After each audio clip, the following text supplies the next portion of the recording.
आपण माने समस्ते पीएम किसान योजना संबंध जानिथिबे। एमिति कि एही योजना रे आपणको मध्यरु बहुत लोकंकु पैसा मध्ये आस्थियो, किंतु कोन आपण माने जानिचंती कि पैसा आसिया को हेले हमकु एही पीएम किसान योजना रे ई केवाईसी करबा को पड़िबो। आउ एही ई केवाईसी जहाँकि यही मार्च मास 31 तारिख जार लास्ट डेट थिला, किंतु गत काली सरकार मध्य यही डेट को एक्सटेंड करी दैचंती।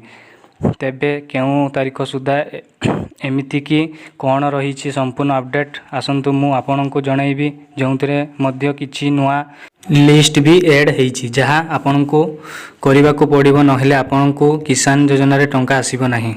आसंतु नजर पकाइबा ता पूर्व वीडियोटी को लाइक करी दियंतु, सब्सक्राइब करि नथिले सब्सक्राइब करी पाखरे थिबा घंटी चिन्ह को दबाई दियंतु।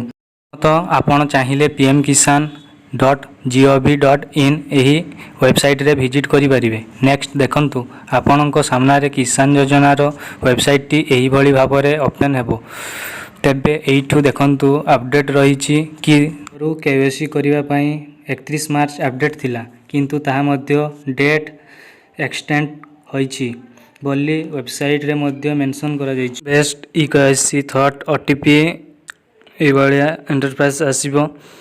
देखंतु जहा कि एही केवाईसी टेम्पररी पई सस्पेंड करा जाइछि, किंतु बहुत जल्दी पुणी मध्य अपडेट आसीबो, आपण मध्य करि परिबे। तापर देखंतु e KYC for all the PM Kisan beneficiaries has been extended till 22 May 2022 माने यही 2022 मे मास 22 तारिख जार 2022 माने आपणको डेट रही मे मास 22 तारिख पर्यंत आपणको पाखरे समय रही, जहाँकि एथिपाई आपणको ई केवाईसी करने को पड़ो, नहेले मध्य आपण पैसा पाई परिबे नाही। ई वेबसाइट रे पूर्वरु एटी ई केवाईसी ऑप्शन थिला, तेबे ई केवाईसी ऑप्शन हटई दिया जाइछि।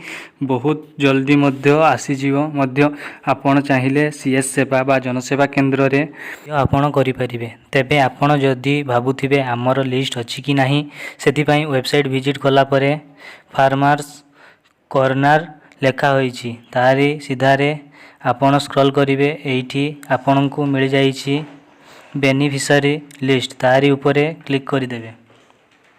नेक्स्ट आपणको सामना रे पळै आसीबो स्टेट, जेहेतु आमे ओडिशा आपणको कोन करिवे एठी ओडिशा सिलेक्ट कर नेबे। डिस्ट्रिक्ट आपण जो डिस्ट्रिक्ट रो आपण देबे, तापर ब्लॉक आपणकर जो ब्लॉक थिबो नै जीबी देबे, तापर आपणकर जहा विलेज थिबो देई कि गेट रिपोर्ट ऊपर क्लिक कर देबे।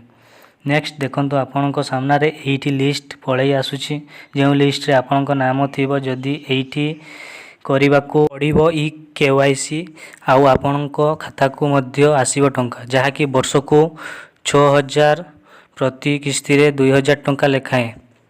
तेबे एही भली भाबरे किछि नुआ अपडेट जहा कि ई केवाईसी रो डेट को एक्सटेंड कर दिया जाइछि। तेबे आपण मानक लिस्ट रे नाम अछि कि नाही निहाती कमेंट करी जणाइबे।